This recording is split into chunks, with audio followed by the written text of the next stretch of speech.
Hello everyone, आज हम पढ़ने वाले हैं डीएनए के रिप्लिकेशन के बारे में। तो चलिए वीडियो शुरू करते हैं। रिप्लिकेशन के बारे में देखने से पहले हम ये देख लेते हैं कि डीएनए होता क्या है और इसकी आवश्यकता क्या होती है। रिप्लिकेशन की आवश्यकता क्या होती है? डीएनए जो होता है वो जीवों का आनुवांशिक पदार्थ होता है, जीवों का जेनेटिक मटेरियल होता है, जो कि उनके पैतृक लक्षणों को एक पीढ़ी से दूसरे पीढ़ी में ट्रांसफर करने का काम करता है। क्या काम करता है? हेरिडिटी को एक पीढ़ी से दूसरे पीढ़ी में या फिर एक सेल से दूसरे सेल में ट्रांसफर करने का काम करता है। अब हम देखते हैं कि इसकी आवश्यकता क्या होती है। डीएनए जो होता है वो अपने आप को सेल के अंदर रिप्लिकेट करता है, क्योंकि इसमें रिप्लिकेशन की पावर होती है, सेल्फ रिप्लिकेशन का पावर होता है। तो ये न्यूक्लियस के अंदर अपने आप को रिप्लिकेट कर लेता है जब सेल डिवाइड होने वाली रहती है। जैसे मान लेते हैं ये एक सेल का न्यूक्लियस है, ये एक सेल का न्यूक्लियस है, इसके अंदर एक डीएनए उपस्थित है। तो जब सेल डिवाइड होने वाली रहती है उसके पहले ही डीएनए अपने आप को रिप्लिकेट कर लेता है, क्योंकि एक सेल से दूसरे सेल में इसको जाना होता है। अगर यहाँ पे 2 डीएनए रहेगा तो एक सेल में एक डीएनए चला जाएगा, एक सेल में एक डीएनए चला जाएगा। इसीलिए ये अपने आप को रिप्लिकेट करता है, अपने आप को रिप्लिकेट करेगा, अपनी ही समान एक प्रतिकृति बनाएगा, सेम अपनी ही तरह। और जब सेल डिवाइड होती है तो ये एक सेल में एक एक चला जाता है। जब ये सेल डिवाइड होगी तो सेल का न्यूक्लियस बनेगा, सेल के न्यूक्लियस में इनकी एक एक संख्या चली जाती है, ये एक एक करके चले जाएंगे। इसीलिए अपने आप को ये डीएनए रिप्लिकेट करता है। अब हम देखते हैं रिप्लिकेशन के मेथड के बारे में। आज हम देखेंगे semi conservative mode of replication के बारे में। बहुत सारे वैज्ञानिक जो थे उन्होंने रिप्लिकेशन के अलग अलग मेथड के बारे में बताया था। कुछ वैज्ञानिक बोलते थे कि जो डीएनए होता है वो कंजर्वेटिव मेथड के द्वारा अपने आप को रिप्लिकेट करता है। कुछ वैज्ञानिकों का मानना था कि डिस्पर्सिव मेथड के द्वारा डीएनए अपने आप को रिप्लिकेट करता है। लेकिन उसके बाद ये प्रूफ किया गया कि जो डीएनए होता है वो केवल सेमी कंजर्वेटिव मेथड के द्वारा ही अपने आप को रिप्लिकेट करता है। तो ये सेमी कंजर्वेटिव मेथड क्या होता है, हम इसे देख लेते हैं। जैसे मान लेते हैं यहाँ पे एक डीएनए है।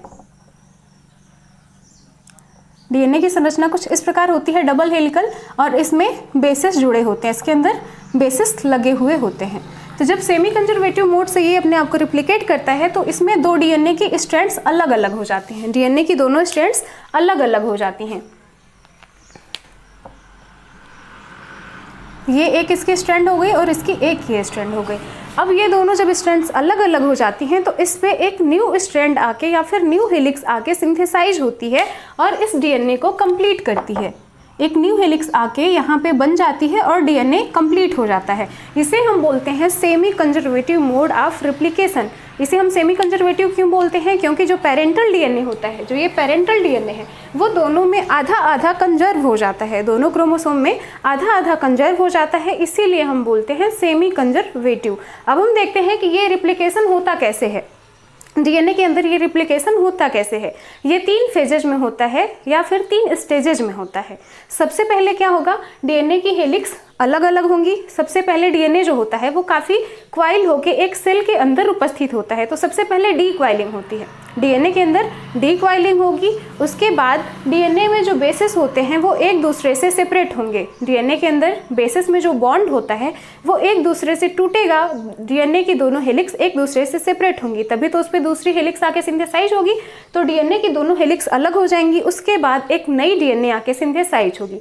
तो चलिए एक एक करके इसके बारे में देखते हैं। सबसे पहले हम देखते हैं डी क्वाइलिंग ऑफ डीएनए। जो डीएनए होता है, ये ह्यूमन में जो डीएनए पाया जाता है उसकी लंबाई 2.2 मीटर होती है। कितनी होती है? 2.2 मीटर होती है ह्यूमन डीएनए की लंबाई। जो सेल होती है वो काफ़ी छोटी होती है, काफ़ी छोटी होती है, हम उसे अपनी नेकेड आई से देख भी नहीं पाते। कुछ सेल्स ऐसी होती हैं जिनको हम नेकेड आई से नहीं देख पाते। तो उसमें इतनी छोटी सी सेल में इतना लंबा डीएनए अपने आप को एडजस्ट कैसे करता है, अपने आप को ये एडजस्ट कैसे करता है डीएनए? तो ये अपने आप को कई बार फोल्ड करता है। डीएनए कई बार फोल्ड होके क्वाइल बनाता है, कई बार फोल्ड होके कुछ इस प्रकार की संरचना बनाता है। जैसे स्प्रिंग की संरचना होती है उसी प्रकार की ये क्वाइलिंग बनाता है और क्रोमोसोम का रूप ले लेता है, कंडेंस होकर क्रोमोसोम का रूप ले लेता है। क्रोमोसोम के रूप में ही डीएनए उपस्थित होता है। तो जब इसकी डी क्वाइलिंग होती है तो क्रोमोसोम जो होते हैं, जो डीएनए होता है वो अपने रूप में वापस आ जाएगा, डीएनए अपने रूप में वापस आ जाता है, कुछ इस प्रकार से हो जाता है। तो इसे इसकी डी क्वाइलिंग बोलते हैं। इसे क्या बोलेंगे? डीएनए की डी क्वाइलिंग। अब जब ये अलग हो जाता है, डी क्वाइल हो जाता है, तो जो डीएनए की ट्विस्ट होती हैं वो भी ओपन हो जाती हैं। डीएनए की जो दोनों हेलिक्स होती हैं वो एक दूसरे पे लिपटी हुई होती हैं, है ना, वो एक दूसरे पे लिपटी हुई होती हैं, तो जो इनका ट्विस्ट होता है वो भी ओपन हो जाता है। ट्विस्ट ओपन होने के बाद कुछ इस प्रकार की संरचना बनती है, मतलब ये कुछ फुला हुआ भाग बन जाता है जिसे हम बोलते हैं डीएनए बबल। इसे हम क्या बोलेंगे? DNA bubble.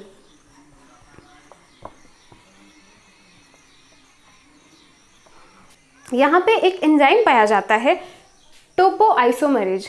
टोपोआइसोमरेज जो कि डीएनए की हेलिक्स को काटने का काम करता है। ये जो दोनों डीएनए की हेलिक्स हैं इनको काटने का काम कौन करता है? टोपोआइसोमरेज। जो टोपोआइसोमरेज होता है वो दो प्रकार का होता है, एक होता है टोपोआइसोमरेज फर्स्ट और एक होता है टोपोआइसोमरेज सेकेंड। इन दोनों का काम होता है डीएनए की हेलिक्स को काटना, लेकिन जो टोपोआइसोमरेज फर्स्ट होता है इन दोनों के पैटर्न में, काटने के पैटर्न में थोड़ा सा डिसिमिलैरिटी होती है। तो जो टोपोआइसोमरेज फर्स्ट है वो क्या काम करता है? डीएनए की एक हेलिक्स को कट करेगा, पहले एक हेलिक्स को कट करेगा, देन दूसरी हेलिक्स को कट करेगा, एक एक करके कट करता है। लेकिन जो टोपोआइसोमरेज सेकेंड है ये क्या काम करता है? दोनों हेलिक्स को एक साथ कट करने का काम करता है। डीएनए की दोनों हेलिक्स को एक साथ कट करने का काम करता है। ये ऐसे इन दोनों को कट कर देगा, दोनों हेलिक्स को, तो दो सेगमेंट अलग हो जाएंगे, डीएनए के दो सेगमेंट अलग हो जाएंगे। फिर उसके बाद आता है मेल्टिंग ऑफ डीएनए, मतलब इसकी दोनों हेलिक्स जो होती हैं डीएनए की वो सेपरेट होती हैं, तो इसी को हम बोलते हैं मेल्टिंग ऑफ डीएनए। इसमें दूसरा स्टेज होता है मेल्टिंग ऑफ डीएनए। सबसे पहले जहाँ से रिप्लिकेशन स्टार्ट होता है उसे हम बोलते हैं रिप्लिकेशन ओरिजिन। उसे हम क्या बोलेंगे? Replication origin. ये रिप्लिकेशन ओरिजिन जो यूकैरियोटिक सेल्स होती हैं उसमें कई हो सकते हैं। यूकैरियोटिक सेल्स में रिप्लिकेशन ओरिजिन कई हो सकते हैं, लेकिन जो प्रोकैरियोटिक सेल्स होती हैं उसमें केवल एक डीएनए ओरिजिन रिप्लिकेशन ओरिजिन पाया जाता है, क्योंकि जो प्रोकैरियोटिक सेल्स होती हैं उसमें केवल एक ही डीएनए पाया जाता है, इसीलिए उसमें एक ही ओरिजिन पॉइंट होता है। जो यूकैरियोटिक सेल का डीएनए होता है वो काफ़ी लंबा होता है, इसीलिए जो टोपोआइसोमरेज होता है वो डीएनए को सेगमेंट में बांट देता है, सेगमेंट कर देता है, काट के इनको विभाजित कर देता है। फिर ये मेल्टिंग होना डीएनए का शुरू होता है। तो सबसे पहले ओरिजिन पॉइंट से ये रिप्लिकेट होना शुरू होता है। ओरिजिन पॉइंट क्या होता है? डीएनए के जो दोनों बेसिस होते हैं, जो दोनों हेलिक्स होती हैं वो बेसिस से जुड़ी होती हैं। मान लेते हैं डीएनए की ये हेलिक्स हैं, ठीक है, ये दोनों डीएनए की हेलिक्स हैं, ये एक दूसरे से आपस में जुड़ी हुई होती हैं। किसके द्वारा? बेसिस के द्वारा। इसमें 4 बेसिस उपस्थित होते हैं, एडेनिन, साइटोसिन, गुआनिन और थाइमिन। तो ऐसा पॉइंट खोजा जाता है जहाँ पे एडेनिन और थाइमिन की संख्या ज़्यादा हो, जहाँ पे एडेनिन और थाइमिन की संख्या ज़्यादा हो। एडेनिन और थाइमिन के बीच डबल हाइड्रोजन बॉन्ड होता है जिसके द्वारा ये दोनों जुड़ी हुई होती हैं। एडेनिन थाइमिन डबल हाइड्रोजन के बॉन्ड द्वारा जुड़ी हुई होती हैं। तो मान लेते हैं कुछ इस प्रकार की श्रृंखला कहीं पे है, इस प्रकार के बेस पेयर उपस्थित हैं। एडेनिन, इसके अपोजिट क्या होगा? थाइमिन होगा, थाइमिन के अपोजिट क्या होगा? एडेनिन। ओरिजिन पॉइंट उस स्थान को बोलते हैं जहाँ पे एडेनिन थाइमिन बार बार रिपीट हुए होते हैं, इनकी संख्या जहाँ पे ज़्यादा होती है हम उसी को बोलते हैं ओरिजिन पॉइंट। क्योंकि ये डबल हाइड्रोजन बॉन्ड के द्वारा जुड़े होते हैं एक दूसरे से। किससे जुड़े होते हैं? डबल हाइड्रोजन बॉन्ड के द्वारा जुड़े होते हैं। तो डबल हाइड्रोजन बॉन्ड को तोड़ना ज़्यादा आसान होगा ट्रिपल हाइड्रोजन बॉन्ड को तोड़ने की अपेक्षा। तो यहीं से डीएनए का रिप्लिकेशन स्टार्ट होता है। रिप्लिकेशन करने के लिए एक खास प्रकार की एंजाइम होती है जिसे हम बोलते हैं हेलिकेज। हेलिकेज, उसका काम क्या होता है हेलिकेज एंजाइम का? ये डीएनए के जो बेसिस होते हैं उनके बॉन्डिंग को तोड़ती है। जो हाइड्रोजन बॉन्ड होता है उसको ये तोड़ती हुई आगे बढ़ती है। कौन सी एंजाइम? हेलिकेज। यहाँ पे लिखा हुआ है हेलिकेज एंजाइम इन बॉन्ड को तोड़ते हुए आगे बढ़ती है। जैसे ही हेलिकेज डीएनए के बॉन्ड्स को तोड़ती है तो वहाँ पे एक वाई शेप की संरचना बन जाती है। ये दोनों सेगमेंट डीएनए के अलग हो गए हैं, अगर ये जो इसके बेसिस हैं वो भी टूट जाएंगे तो एक वाई के समान संरचना बन जाती है। एक वाई के समान संरचना बनेगी, कुछ इस प्रकार संरचना बन जाती है। ये डीएनए की हेलिक्स और यहाँ पे ये बॉन्ड्स एक दूसरे से टूट जाते हैं, इनके बीच में जो उपस्थित होते हैं बॉन्ड टूट जाते हैं, तो एक वाई शेप की एक संरचना बनती है जिसे हम बोलते हैं डीएनए फोर्क। हम क्या बोलेंगे?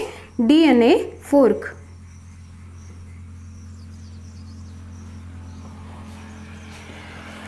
अब इसके बाद क्या होता है? डीएनए की दोनों हेलिक्स अलग हो जाती हैं। जब बॉन्डिंग टूटती है इन बेसिस के बीच में तो डीएनए की दोनों हेलिक्स अलग हो जाती हैं। अब इस पे एक न्यू डीएनए का स्ट्रैंड सिंथेसाइज होगा। तो अब देखते हैं उसके बारे में। अब हम देखते हैं replication of new polynucleotide chain, replication of new polynucleotide chain. Polynucleotide chain क्या होती है? जो डीएनए की हेलिक्स होती है, डीएनए की जो हेलिक्स होती है वो किससे मिलके बनी होती है? न्यूक्लियोटाइड से मिलके बनी होती है। जब बहुत सारे न्यूक्लियोटाइड उपस्थित होते हैं तो हम उसे बोलते हैं पॉलीन्यूक्लियोटाइड। यहाँ पे बहुत सारे न्यूक्लियोटाइड मिलकर एक श्रृंखला बनाते हैं, जैसे हम डीएनए की हेलिक्स बोलते हैं तो बहुत सारे न्यूक्लियोटाइड होते हैं, इसलिए हम इसे बोलते हैं पॉलीन्यूक्लियोटाइड चेन। तो इसका निर्माण कैसे होता है? सबसे पहले तो हेलिकेज क्या करेगी? डीएनए के बॉन्डिंग को ब्रेक कर देती है, फिर ये वाई शेप का एक फोर्क बन जाता है, वाई शेप का एक फोर्क बन जाता है, दोनों हेलिक्स एक दूसरे से सेपरेट हो जाती हैं। फिर यहाँ पे एक एंजाइम होती है जिसे हम बोलते हैं single stranded DNA binding protein.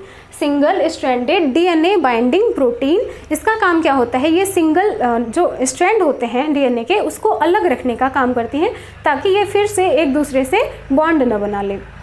तो जो single stranded DNA binding protein होती है उसका काम क्या होता है?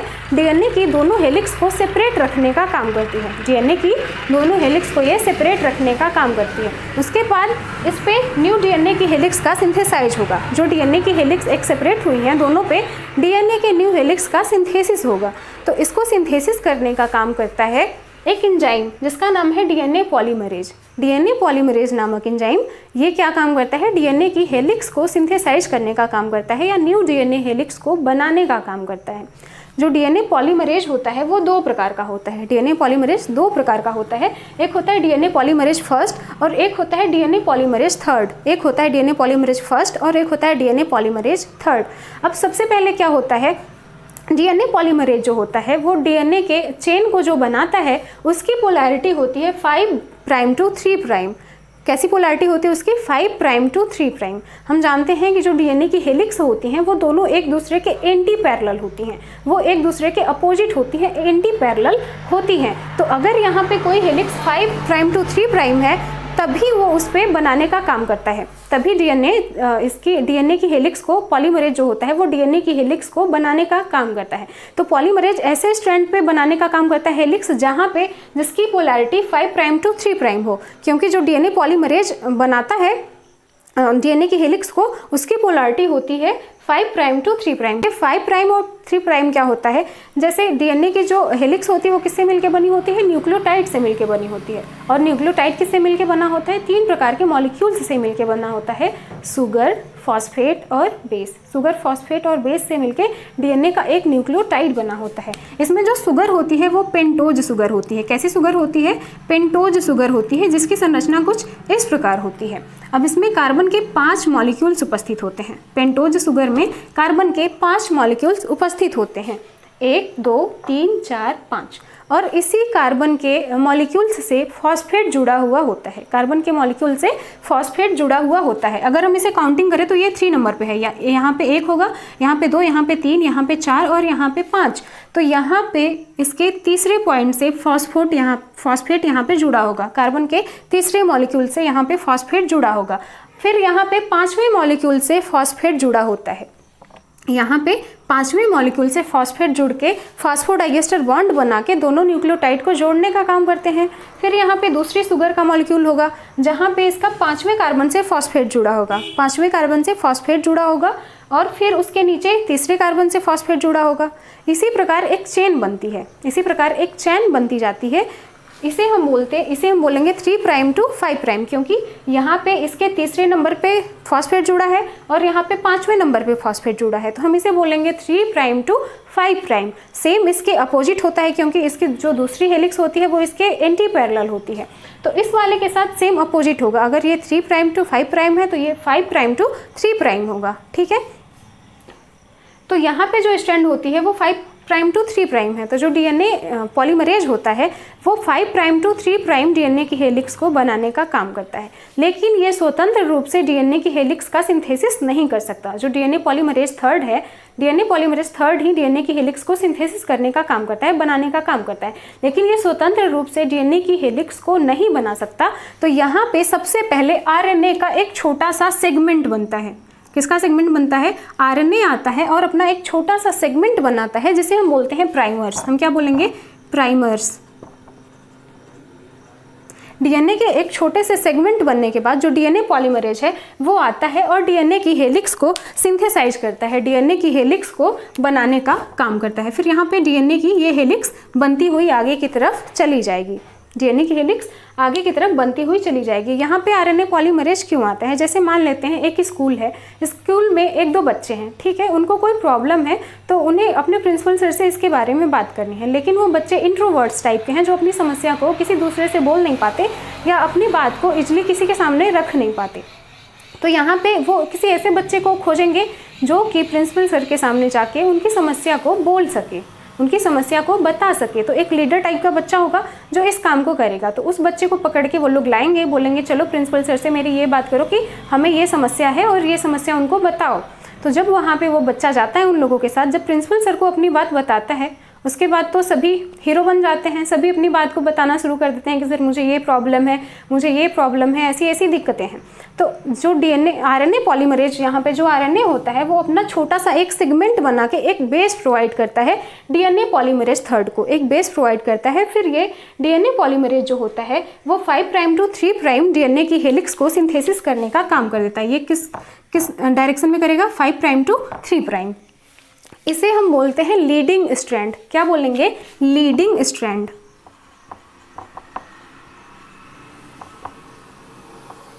इस पे कॉन्टिन्यूअस जो डीएनए है उसकी हेलिक्स का सिंथेसिस होने लगता है, कॉन्टिन्यूअस लगातार। अब ये डीएनए की सिंथेसिस इस पे होती जाएगी। जो डीएनए हेलिकेज है, जो हेलिकेज एंजाइम है वो क्या काम करेगी? डीएनए के बॉन्डिंग को तोड़ती जाएगी, इनके बेसिस के बॉन्डिंग को आगे की तरफ तोड़ती जाएगी और यहाँ पे ये कॉन्टिन्यूअसली जो डीएनए पॉलीमरेज थर्ड है वो डीएनए की हेलिक्स को सिंथेसाइज करता जाएगा। इसीलिए हम इसे कॉन्टिन्यूअस रिप्लिकेशन भी बोलते हैं। क्या बोलते हैं? कॉन्टिन्यूअस रिप्लिकेशन भी बोलते हैं। अब डीएनए की जो एक हेलिक्स होती है वो तो कॉन्टिन्यूअसली बनती हुई चली जाती है, डीएनए की एक हेलिक्स कॉन्टिन्यूअसली बनती चली जाती है। लेकिन जो डीएनए की दूसरी हेलिक्स होती है उसमें एक प्रॉब्लम आती है, उसमें एक समस्या आती है। ये 5 प्राइम टू 3 प्राइम होती है, ये 5 प्राइम टू 3 प्राइम होती है। इसीलिए जो पॉलीमरेज थर्ड होता है वो क्या काम करता है? 5 प्राइम टू 3 प्राइम की तरफ पोलैरिटी वाला एक स्ट्रैंड बनाता चला जाएगा, एक हेलिक्स बनाता चला जाएगा। लेकिन यहाँ पे अगर इस प्रकार का हेलिक्स ये बनाते हुए जाएगा तो ये दोनों सेम हो जाएंगी, दोनों हेलिक्स क्या हो जाएंगी? सेम हो जाएंगी। अगर ये 5 प्राइम टू 3 प्राइम यहाँ पे भी बनाता हुआ चला जाएगा तो दोनों हेलिक्स सेम हो जाएंगी। और डीएनए की दोनों हेलिक्स एक दूसरे के एंटी पैरेलल होती हैं, कभी भी एक दूसरे के पैरेलल नहीं होती, एंटी पैरेलल होती हैं। तो यहाँ पे उसे थोड़ी सी दिक्कत आती है। तो ये क्या काम करता है? ये हमेशा 5 प्राइम टू 3 प्राइम तक तरफ ही बनाता है, पोलैरिटी वाला ही स्ट्रैंड बनाता है, फॉर्म करता है। तो यहाँ पे भी आरएनए पहले जुड़ेगा, आरएनए का एक थोड़ा सा छोटा सा सेगमेंट बनेगा। तो यहाँ पे आरएनए बना, ये यहाँ से बनना शुरू होता है। जो डीएनए की चेन होती है या जो डीएनए का हेलिक्स होता है वो इस दिशा से बनना शुरू होती है, यहाँ से बनना शुरू होगी और यहाँ से यहाँ तक बन के कंप्लीट हो जाएगी। यहाँ से यहाँ तक इसकी हेलिक्स बनके कंप्लीट हो जाएगी। अब फिर क्या होता है? जो डीएनए जो हेलिकेज होती है वो डीएनए के बॉन्डिंग को आगे की तरफ तोड़ते हुए चली जाती है, वो डीएनए की बॉन्डिंग को आगे तोड़ती हुई जाएगी और फिर ये यहाँ से यहाँ तक डीएनए का सिंथेसाइज कर दिया, यहाँ से यहाँ तक डीएनए का सिंथेसिस कर दिया। किसी दूसरे फिगर के माध्यम से देखते हैं। ये वाई शेप का फोर्क था, ठीक, और यहाँ पे ये डीएनए के बेसिस। तो पहले आरएनए जो आरएनए का सेगमेंट बनता है, आरएनए यहाँ पे सिंथेसाइज हुआ, फिर उसके बाद डीएनए का हेलिक्स बन जाएगा, डीएनए की जो हेलिक्स है वो बन जाएगा। कौन बनाएगा? DNA polymerase third. फिर उसके बाद जो हेलिकेज है फिर से डीएनए को आगे की तरफ खोल देगी, जो डीएनए है इसको आगे की तरफ खोल देगी हेलिकेज एंजाइम। तो यहाँ पे क्या होगा? फिर से डीएनए के बेसिस जो होते हैं वो फिर से यहाँ पे फ्री हो जाएंगे, इतने बेसिस। तो फिर यहाँ पे आरएनए आता है, फिर यहाँ पे आरएनए आएगा, एक सेगमेंट बनाएगा अपना। इसे हम क्या बोलते हैं? आरएनए जो सेगमेंट बनाता है उसे हम क्या बोलते हैं? प्राइमर्स। फिर यहाँ पे सेगमेंट बनाएगा, फिर से यहाँ पे डीएनए की हेलिक्स का सिंथेसिस होगा। यही क्रम चलता रहता है। फिर से हेलिकेज डीएनए के बॉन्डिंग को तोड़ेगी, उनके बेसिस की बॉन्डिंग को तोड़ेगी, फिर से यहाँ पे आरएनए आएगा, फिर से यहाँ पे डीएनए का एक हेलिक्स बनाएगा। यहाँ पे क्या करेगा? डीएनए का हेलिक्स बनाएगा। ये जो सेगमेंट हमें दिखाई दे रहा है, ये जो डीएनए का हेलिक्स जो सिंथेसाइज हुई है वो सेगमेंट में हुई है, टुकड़े में हुई है। इसे हम बोलते हैं ओकाजाकी फ्रेगमेंट। क्या बोलते हैं? Okazaki fragment.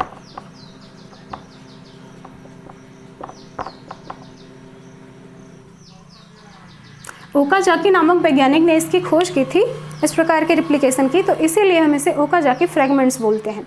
अब ये फ्रेगमेंट्स तो बन गए, ठीक है। जैसे ही डीएनए पॉलीमरेज थर्ड वो क्या काम करता है, डीएनए की चेन बनाने का काम करता है। मान लेते हैं कि यहाँ से वो बना के अपना काम खाली किया, मतलब इतनी चेन सिंथेसिस करके वो जैसे ही खाली होता है, यहाँ पे आके डीएनए पॉलीमरेज फर्स्ट जो होती है वो आरएनए के सेगमेंट को हटा देगी। आरएनए के सेगमेंट को हटा के यहाँ पे डीएनए का हेलिक्स बना देती है। आरएनए पॉलीमरेज को हटा के डीएनए की हेलिक्स को सिंथेसिस कर देती है। फिर यहाँ पे जैसे ही डीएनए पॉलीमरेज थर्ड का काम खत्म होगा, वो हेलिक्स जैसे ही बना के खाली होगी, वो दूसरी हेलिक्स बनाने के लिए आगे जाएगी। वैसे ही जो डीएनए पॉलीमरेज फर्स्ट होता है वो यहाँ पे आएगा और डीएनए की हेलिक्स को बना देगा। आरएनए वाला सेगमेंट को खत्म करके डीएनए की हेलिक्स को बना देगा। सेम काम यही चलता रहता है इसमें। यहाँ पे भी इसको रिमूव करेगा, आरएनए के सेगमेंट को रिमूव करके डीएनए के फ्रेगमेंट को लगाएगा, डीएनए की हेलिक्स को सिंथेसिस करेगा। अब जो यहाँ पे सेगमेंट में ये बना हुआ है, छोटे छोटे कट्स उपस्थित रह जाते हैं, इसमें छोटी छोटी खाली जगहें इसमें रह जाती हैं जो डीएनए होता है। तो इसको जोड़ने का काम लाइगेज एंजाइम करती है। कौन सी एंजाइम? लाइगेज नामक एक एंजाइम होती है। लाइगेज नाम की एक एंजाइम होती है जो कि डीएनए के सेगमेंट्स को एक दूसरे से जोड़ने का काम करती है या एक दूसरे को चिपकाने का काम करती है। यहाँ पे लाइगेज एंजाइम क्या करेगी, इन दोनों के बीच फास्फोडाइएस्टर बॉन्ड बना देगी, जिसके द्वारा जो डीएनए के न्यूक्लियोटाइड्स होते हैं वो जुड़ जाते हैं, डीएनए का सेगमेंट जो होता है वो जुड़ जाता है। इस प्रकार से एक कंप्लीट डीएनए का निर्माण होता है। अगर हम इसे समराइज करें तो सबसे पहले क्या होता है, डीक्वाइलिंग ऑफ डीएनए। डीएनए जो होता है डीक्वाइलिंग होता है, कौन करता है, टोपोआइसोमरेज सेकेंड। ये कटिंग का भी काम करता है और डीएनए के क्वाइलिंग को रिमूव करने का भी काम करता है। फिर उसके बाद हेलिकेज एंजाइम जो होती है वो एक फोर्क बनाती है, डीएनए के बेसिस को तोड़ने का काम करती है। बेसिस जब टूट जाते हैं तो एक फोर्क का निर्माण होता है। उसके बाद जब फोर्क का निर्माण होगा तो डीएनए हेलिकेज एंजाइम होती है वो आगे की तरफ बेसिस को तोड़ते हुए जाती है। फिर उसके बाद जो डीएनए पॉलीमरेज एंजाइम होता है, डीएनए पॉलीमरेज एंजाइम थर्ड, वो डीएनए की हेलिक्स को सिंथेसिस करता हुआ चला जाएगा। और डीएनए जो पॉलीमरेज फर्स्ट एंजाइम होता है, डीएनए पॉलीमरेज फर्स्ट, वो क्या काम करता है, आरएनए के सेगमेंट्स को रिमूव करके वहाँ पे डीएनए की हेलिक्स को बनाने का काम करता है। जो डीएनए की हेलिक्स में सेगमेंट्स बच जाते हैं या फिर जो खाली जगह बच जाता है उसको भरने का काम कौन करता है, उसको चिपकाने का काम, डीएनए के सेगमेंट्स को चिपकाने का काम कौन करता है, लाइगेज एंजाइम करती है। ये उसको चिपका देती है, फास्फोडाइएस्टर बॉन्ड बना के जोड़ देती है, जिससे कि एक डीएनए से दो डीएनए का निर्माण होगा। अब यहाँ पे ये डीएनए बन जाएगा, आगे चल के फिर ये ट्विस्टेड होके एक से दो डीएनए का निर्माण करेगा।